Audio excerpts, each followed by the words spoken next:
What's up, guys? Welcome to part 2 of how to quit weed. The first video was why quitting weed or quitting addiction is the start to getting everything that you want in life. I am on the road. I am going from Colorado to Chicago. I'm moving. I'm in the final 5 hours, but I really want to make these drives productive, so that's why we're filming while we drive. I'm sorry I don't have a microphone, and I really hope the audio comes out right. I'm going to project very loudly, and I'm also going to try to remove all the background noise as best as I can, but if you ignore that, you're going to be glad that you did. So, how to quit weed. I have consumed hundreds of hours of content online on how to quit weed. My favorite YouTube channel being Sobriety University with Joel Henry. So check out Sobriety University. That has some great insight. The other resource that really helped me, and I feel like this is a great resource to go to if you're really ready to quit, and it's called The Easy Way to Quit Cannabis. It's a book, and the cool thing is, or you can get the audio book, that you are allowed to smoke weed while you are reading the book. And it makes it a lot easier to start there, right? You don't have to worry about trying to quit beforehand. And Allen Carr is the author of the book, and he has written Easy Way to Quit Smoking, Alcohol. No matter what addiction you have, I recommend his method because it's different than anything else you're going to consume, because it's not based on willpower. It's not saying, all right, don't smoke. I really want to, but don't do it. And when you do it that way, you can quit. You can do 30 days, 90 days. You can get a year off. But you will almost always relapse when you use the willpower method to quit. And his method is based around showing you why you actually don't want to quit, why you actually don't want to keep smoking weed. You don't want it because you realize what weed is in your life. So if you're really ready to take the plunge, I mean, even if you're not quite ready, you can start reading that book. That's fine. You can smoke while you read the book. And if you don't want to quit when you get to the end, which the last chapter is called The Ritual of the Final Joint, if you don't want to quit, then you don't have to. But his philosophy is based around the big monster and the little monster.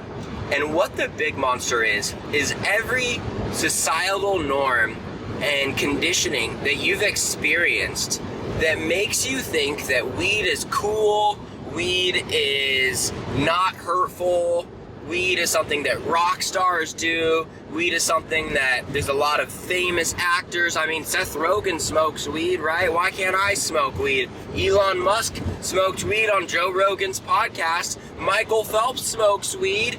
All of those things leads into the big monster. And this is what is your conditioning that makes you think that it is okay and not affecting your life. The little monster is the physical side of the addiction. It's that voice in your head that screams like, I really want to be high right now. What are we doing? We're driving. It's snowing outside. We're watching a movie. We're playing video games. Why aren't we smoking? It's that bit of you that comes up when you have these habits to which you normally would smoke, and it just is the addiction, right? It's the physical withdrawals that you are experiencing.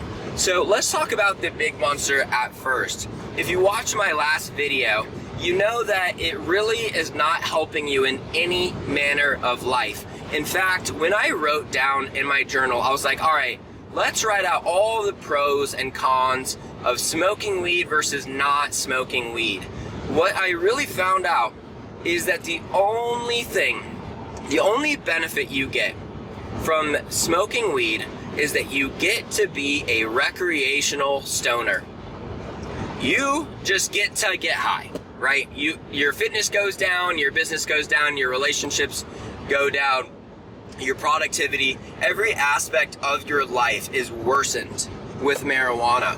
Your attractiveness even, you have like freaking stoned eyes all the time. That's not good to look at, right? Every bit of your life gets worse except for the fact that you get to be high. And What this means is that in your mind, you might be more content, but everyone else around you suffers because of your addiction. So that's something that you really gotta understand. If you're in a long-term relationship, you know that you are not helping out around the house and doing nearly as much for your partner if you are focused on when you're gonna get high next, and the high is gonna make you more likely to play video games or be lazy or take a nap or whatever it is that getting high does to you.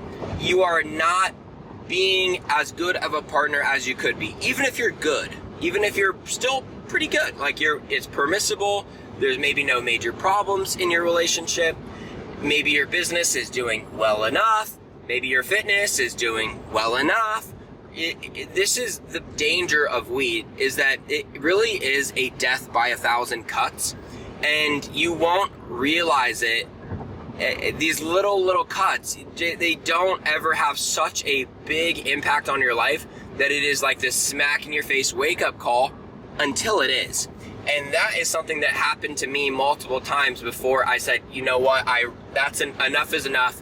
I really need to quit this now. And that happens with most addictions, is eventually you hit rock bottom. And unfortunately, that is how a lot of people need to quit. So it's fortunate that you hit rock bottom in a way because of how you're going to bounce back from it. But if you can quit without needing to hit rock bottom, that's incredible, right? I haven't always been able to do that, but a lot of times you do need these more painful things in your life to happen that really wake you up. But the big monster is simply you understanding that it has been a lie the whole time. So one tip that I'd really give you is make sure that your relationship with weed is your own. There are some people who can smoke on 420, take one puff every year, and that's it.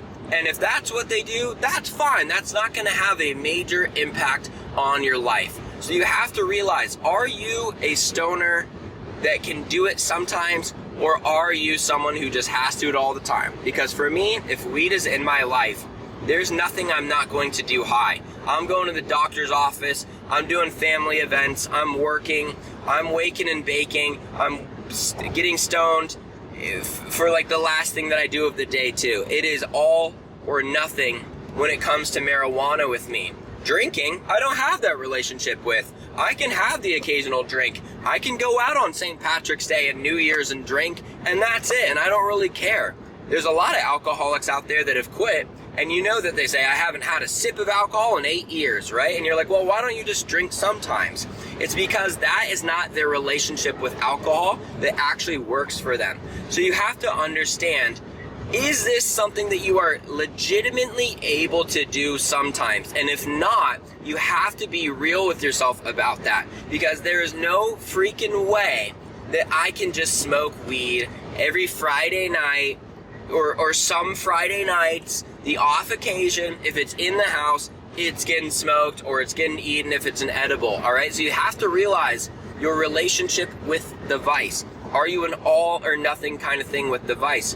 Because that is all that matters, is your relationship with the drug.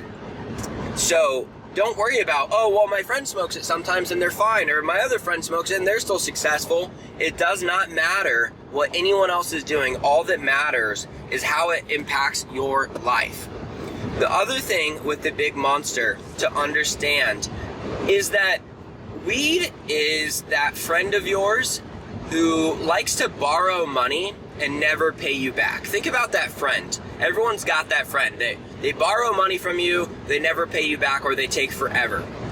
Or it's that friend who always is putting you down. The friend that says they want you to do well, but as soon as you start doing better than them, they aren't really that supportive, right? You tell them you want to start a business and they kind of say things that would deter you from acting on that goal. You say, hey, I'm gonna go to the gym, I can't hang out tonight. And they say, what? Come on, you always go to the gym, why can't you hang out? They don't actually want to support you in hitting your goals. Think of that friend in your life. That is who weed is in your life. It's this person that you've always thought is your friend, but is actually worsening your life in a way that is just kind of discreet, and you always just give them another shot. It would be like that ex of yours that if you gave them another chance, you know that they would just mess it up. Maybe they've cheated on you, and you say, all right, they're not going to cheat on me again, and they cheat on you again and again and again, or they are mean to you or abusive in some way, and it's this friend that will never ever change, yet you give them more and more chances. Think of that person in your life and start to associate that person with marijuana, because that is the legitimacy of this situation. Weed does not make you rich, okay? My friend Joel, who runs the Sobriety University channel, I went through his coaching program, so I know him well now, what was I gonna say about him? He sells coaching for marijuana. And there's something that he tells me, the biggest problem with his business is that almost every stoner is broke. And there's no coincidence about that. Why is nearly every stoner broke? It's because they don't have speed on their side, they're working slower, they're lazier, they're spending their money on something. I know it's cheap. I know I probably estimated about $1,200 to $1,500 a year is what I spent on marijuana. That still is not no money. If you got an extra $1,200 on your tax return every year, that would be significant, all right? Over the course of your life, this is, well over $50,000 that you're spending, but it's also the time of driving to the store. And the biggest cost, of course, is the energy that it zaps you of. There's no coincidence that people who smoke weed are almost always broke. And if that's you, then there you go. There's your answer. You're broke. And even if you, that's all that matters. Even if there were other people that you know that are rich and smoke weed, are you rich and smoke weed? That's all that matters. Only worry about your own relationship with the drug is very necessary, because you don't want to quit. You know that you don't want to quit in a way. There's a part of you that wishes weed wasn't bad for you, that wishes that you could keep doing it and get by in life and hit all of your goals anyways, despite smoking weed. I know that you wish that that were true. And what your mind will do is look for data that supports this. You're going to look for those people in your life who, well, that person makes a lot of money and they smoke weed, so I guess it's possible. All that matters is, are you broke or are you rich? Because you do smoke weed, and the two are related to some degree. Maybe it's not the only reason why you're broke, but it is certainly a big part of it. The little monster, luckily, is something that only lasts about 7 to 14 days. When I was quitting weed after basically smoking all day, every day for 13 years, I will say that it was more like 30 days. So it does matter of how much you've been consuming leading up to it. The later times that I quit, because I was using the willpower method and eventually I caved, it was much more like 7 to 10 days that you feel more physical withdrawals. But know that it's going to be like 30 to 45 days max that you have actual physical withdrawals. And the way to get over these is to realize that withdrawals is your body getting rid of the addiction. So every time you say, oh man, like a joint would be so nice right now, like if I could get high right now, that would be so awesome. And then you don't, it has left your body. And you want to do things that you want to go through situations in life to which you would normally be high and don't get high, and train it out of yourself. So for instance, if every time it rains and you're watching a movie, you are used to smoking weed, all you need to do is wait for it to rain and watch a movie and don't smoke weed, and now you have reconditioned yourself to how it should be. That first time, you're going to be like, something's missing. Something is going to feel like it's missing. And what you can do is supplement something in that case. Don't supplement it with alcohol or nicotine or something that would be a bad addiction. But if you supplement it with, I'm just going to have tea. Instead of having weed while I watch this dinner or while I watch this movie and it's raining, I'm going to have this tea, or I'm going to have some melatonin to help me sleep tonight. I'm going to have a dessert, all right? Just don't get excessive with it, obviously, but just something. Just replace it with doing something. I would say tea is probably the best thing in that case. You're looking for some kind of fixation that you're used to, and you can just do something that is healthy in place of it. If you are someone, maybe you smoke cigarettes, and you always smoke a cigarette when you drive, all you got to do is go on a road trip and not smoke a cigarette, and once you get to the end of that road trip, that will be gone. And that's part of the reason why I knew before I moved and I went on this road trip, I'm like, I need weed out of my life because I don't want to be tempted to do like a low dose edible or smoke a CBD joint or whatever. I just want to do this entire drive without any substances, and now I won't feel like something is missing because I will have reconditioned myself. So the little monster is really just knowing that there is this little monster inside of you that is begging for weed. And as soon as you give it weed, it's satisfied. Even if you don't like the high after, the little monster is satisfied. Because maybe you can relate to this. Every time you get high, you kind of realize weed is not helping me in my life. Like right now, this state that I'm in is not a high performance state. But when you're not high, you're like, I want to be high because the little monster needs to be fed. So you have to visualize this little monster inside of you that is begging to eat, and you're not going to feed him, and you're going to let it die off. And just imagine it dying off, and just know that every time you want to smoke weed and don't is how the physical withdrawal goes away.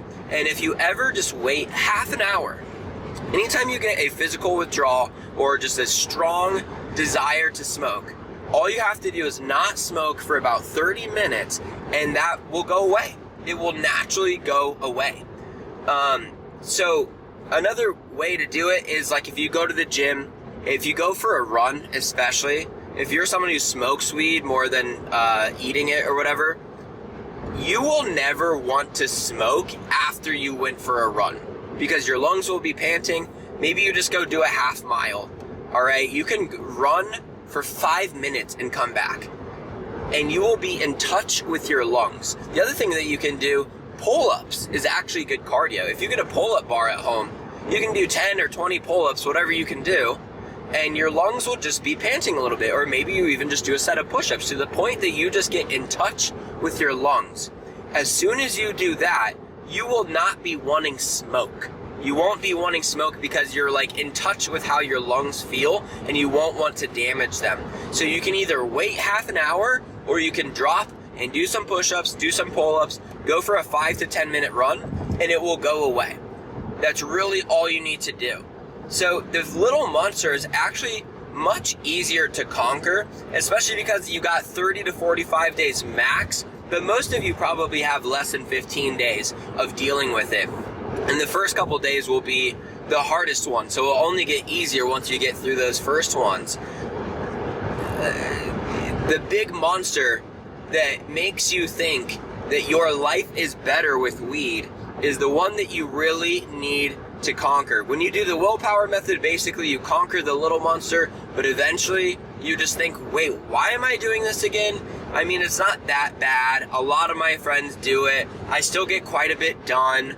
You know, if I just smoke a little bit, I'll be okay. If I just do edibles now and then, all of those stories will eventually make you smoke again. So you have to know that weed is the friend of yours who has been stealing from you, who has been making your life significantly worse, and you didn't know it. It's like this friend of yours who does a favor for you. He loans you $100 here and there, but he steals $200 from you every once in a while too. And if you caught a friend stealing from you, would you give them another chance to be your friend? How about if they stole from you multiple times? How about if you were with a partner that cheated on you? or a partner that cheated on you multiple times. Why do you keep giving them chances when you already know that the road leads to a less productive, a less energetic, and a less overall version of who you truly are? In the moment when you're stressed and you smoke weed, I know you can say, I'm good, never mind. But that's also the problem, is that you never learn how to deal with your problems sober. So naturally, weed becomes this crutch. And if you don't have it, then you can't get over your problems. But when you do have it, you don't have as much energy to tackle those same problems. So weed is a short-term fix to your anxiety. But a lot of why you're anxious or stressed, maybe it's because of finances. The weed is hurting your finances. So when you get high, you might not care about your finances as much, which helps. But why are you broke to begin with? It's because you're not working hard enough and fast enough. It's because you're not your fully energetic you, and you're not showing up. Why don't you have a relationship? Are you trying to date someone who is a stoner? Well, if you're not trying to date someone who is a stoner, then you can't be one yourself. So smoking weed makes you not care that you're single, but it is also the reason why you are single. And you have to know that that is the big monster that is going on. And unless you can kill that big monster, it's kind of just a matter of time until you drink a little bit and you think, all right, I'm gonna smoke, or it's 420, or the right person offers it to you in a weak moment before you relapse. So you can definitely do like 90 plus day streaks, but if you're really looking to get rid of it completely, which is how you really change your life, you're gonna need to see weed for what it is first. So get the book, The Easy Way to Quit Cannabis, if you want to dive into it. And remember, just because you get the book doesn't mean you have to quit. You can smoke while you read the book. So at least dive in a little bit, but that is how you really are going to see weed for what it is. I would recommend you do the audiobook and read the book as well to really internalize it. That was something that I needed to do the last time that I kicked weed. I definitely had about 4 or 5 times where I did like over 50-day streaks of not smoking, and the longest one was like over 200 days, and then eventually I smoked a CBD joint, and that re-addicted me. So you do have to know that you are one puff away from being re-addicted once you quit, but I'm gonna let the book tell you about that. I have tested that book and I have tried to fight it, and I will tell you that everything in that book is absolutely true, and I've got the personal experience to back it. If you could use a little bit of extra support, feel free to DM me on Instagram at Derek Vidal or leave a comment below, and good luck out there.